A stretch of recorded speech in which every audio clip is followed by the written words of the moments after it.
E o Brasil precisa acelerar a produção de minerais críticos se quiser manter protagonismo nas cadeias produtivas globais e atrair novos investidores. Esse é um tema também que está no centro das atenções desde que foi, de alguma forma, e entre aspas, revelado, né, o interesse norte-americano nesse nosso bem, nessa nossa riqueza, né? E o alerta foi feito pelo Instituto Brasileiro de Mineração, o IBRAM, que estima que 3 bilhões e 200 milhões de dólares em investimentos no setor devem ser feitos apenas em Minas Gerais, entre 25 e 29. Para entender melhor o cenário e os desafios que o país ainda enfrenta para transformar esse potencial em desenvolvimento, de fato, né? Nós vamos conversar agora com o diretor de Assuntos Minerários do IBRAM, Júlio Neri, que está conosco na ponta da linha. Júlio, prazer falar com você. Seja bem-vindo ao nosso Deadline. Acho que o seu microfone está fechado, Júlio. Agora estou te ouvindo. Boa noite para você. Deve estar um pouco distante, mas obrigado e vamos em frente. Nós que agradecemos. O que a gente pode ter como fato nessa projeção de 3 bilhões de dólares em investimentos nesses próximos anos? A gente sabe que especialmente os minerais críticos, mas também as terras raras têm uma participação importante nessa projeção e no interesse internacional, né? Já que o Brasil concentra boa parte desse potencial, boa parte desse percentual, apesar de produzir pouco, né? Mas o que leva a chegarmos nesse número de mais de 3 bilhões de dólares em investimento? Esse número para o Brasil todo nos próximos 5 anos é 64,8 bilhões de dólares, né? Minas Gerais é destinatário não só de 3, esse 3 aí se refere somente a alguns minerais, né, esses minerais mais críticos. Mas se a gente somar o minério de ferro, alumínio e os outros, né, a gente chega a quase 20 bilhões nos próximos 5 anos, né? Como você bem disse, é algo que a geopolítica atual, né, desde o começo na guerra na Ucrânia e tudo mais, acendeu uma luz, né, sobre essa questão dos minerais críticos, né, e estratégicos. E isso não ocorre somente no Brasil, né? A gente vê um movimento grande de diversos países fazendo políticas próprias para esses minerais, fazendo definição de quais são os seus minerais críticos e estratégicos, né? Essa definição de críticos e estratégicos, ela varia de país para país, mas normalmente são aqueles minerais que existe algum risco de fornecimento e que tem grande importância para a economia, né? Então, por exemplo, no caso do potássio, nós importamos 95% do potássio que a gente consome para a agricultura industrial. E ele vem de fora, então a gente corre o risco, como foi no início da guerra da Ucrânia, buscando novos fornecedores. Já a gente tem minerais que são considerados críticos em outros países, como é o caso do nióbio, que no Brasil ele é abundante, né? No Brasil é o primeiro produtor mundial e tem a maior reserva também de nióbio, que é um mineral fundamental aí para melhorar as características do aço e também aplicação em diversos pontos aí da nova economia, né? Então é algo que varia de país para país, por isso que a gente fala sempre minerais críticos e estratégicos. Só uma coisa interessante, Mayra, se me permite. Júlio, falávamos aqui, né, temos conversado, né, bastante com especialistas do setor, e uma coisa que chama a atenção é, apesar do potencial que o Brasil tem, que o estado de Minas Gerais tem, referente ao nióbio, ao lítio, outros minerais importantes aí, a gente ainda tem problemas, enfrenta problemas no Brasil, por exemplo, uma dificuldade de sondagem. O Brasil não sabe nem exatamente qual é o potencial que ele tem pela pouca sondagem que já foi feita. Existe um trabalho de convencimento que é necessário ser feito com os nossos governantes, com os nossos principais gestores, para eles entenderem a importância estratégica desses minerais para um futuro próximo? Ou não precisa ser convencido mais? Eu já vi o presidente falando que reconhece essa importância, o ministro de Minas e Energia, mas de ação efetiva mesmo parece ainda muito pouco, ou é impressão nossa?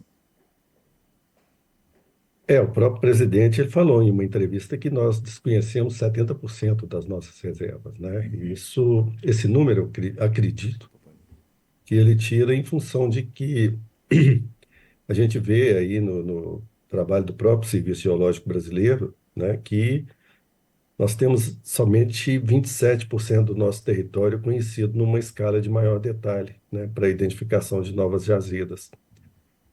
É um trabalho assim que precisa assim de um convencimento para fornecimento. Nós temos tecnologia e temos pessoal preparado para fazer esse mapeamento, essas sondagens, para conhecer novas reservas, mas é algo que demanda muito recurso, né? E a gente sabe muito bem das dificuldades que o governo tem em termos de recursos financeiros.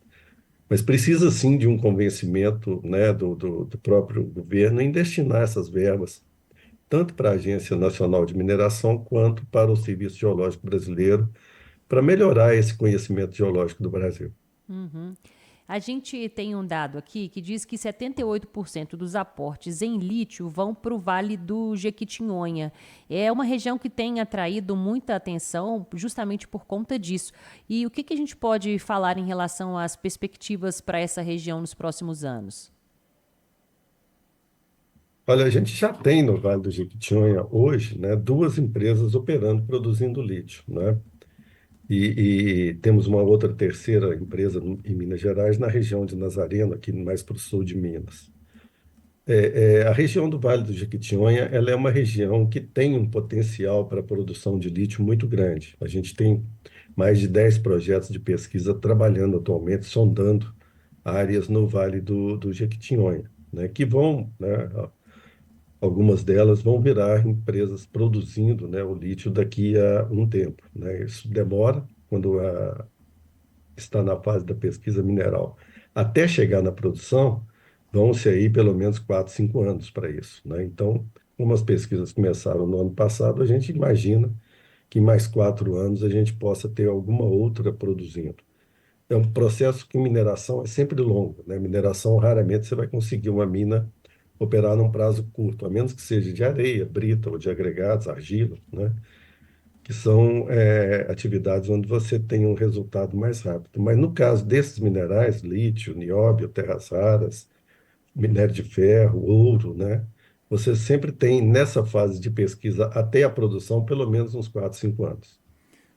Júlio, a gente tem discutido muito isso também na questão do prazo, né, em função aí, ou em razão do Brasil tá vivendo um momento de discussão dessa nova legislação de licenciamento ambiental. Você tem, de um lado, algumas organizações querendo colar a ideia de que licenciamento ambiental é só para mineradora, e você tem, de outro lado, o setor produtivo tentando fazer com que as pessoas compreendam que o licenciamento ambiental ele é importante para outros setores também. Mas a gente sabe tão crítico que é, especificamente no setor de mineração, por causa da competitividade, né? O Brasil perde competitividade por causa desses prazos que você bem descreveu aí. Como que o IBRAM está acompanhando essa discussão e o que tem sido feito no setor ou a partir do setor para tentar fazer com que as pessoas compreendam a necessidade de se normatizar, pelo menos, esses processos e se juntar isso tudo numa lei só, em vez de ser tanta lei pulverizada como tem hoje? Exatamente, esse é um ponto importantíssimo, né? Porque a legislação brasileira que é aplicada até hoje, a Lei Geral do Licenciamento foi aprovada recentemente, né? Semana passada, mas ela tem um período de vacância aí de 6 meses para entrar em vigor. Aconteceram alguns vetos, né? Por parte do governo, a gente tem que acompanhar esse processo também, como vai ser essa evolução. Mas a legislação anterior era de 1991, do ano 2000, então era uma legislação já bastante antiquada, né? E a gente defende para o setor um processo mais ágil. Não significa que a gente queira um processo simplificado ou um processo que seja menos demandante em termos de qualidade técnica. A qualidade técnica pode existir, mas com um processo menos burocrático, né? Então, essa é a grande vantagem. E o que o IBRAM defendeu durante a aplicação desse processo da Geral do Licenciamento foi que a mineração também estivesse contida nessa nova lei, né? Ela precisa ter o setor precisa ter, assim como os outros, uma maior segurança jurídica, né? A gente vê que processos de mineração no norte de Minas, de minério de ferro, tem minas que já estão há 10 anos para ser licenciadas.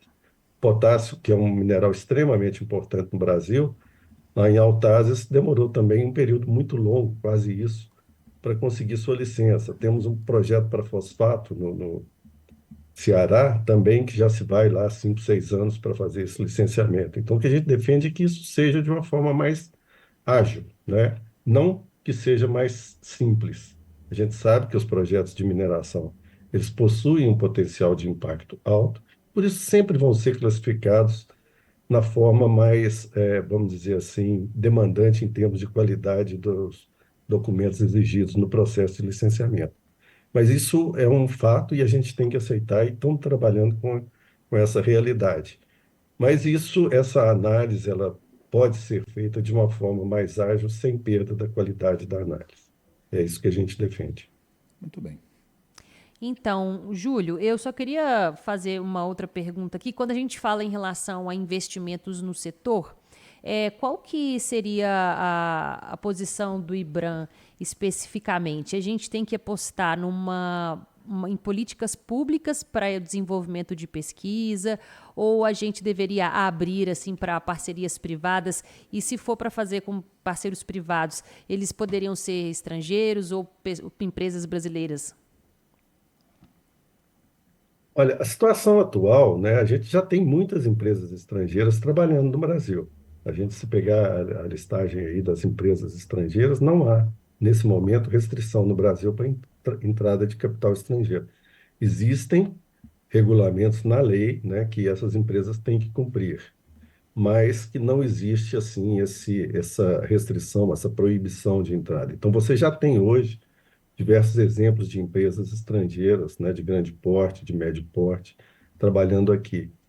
E na pesquisa mineral que você citou, a grande fonte de capital para pesquisa mineral no Brasil é o Canadá, é a Bolsa de Toronto, no Canadá, né? Por quê? Porque no Brasil a gente não tem mecanismos que compensem um prejuízo na pesquisa mineral. A pesquisa mineral é uma fase de muita incerteza.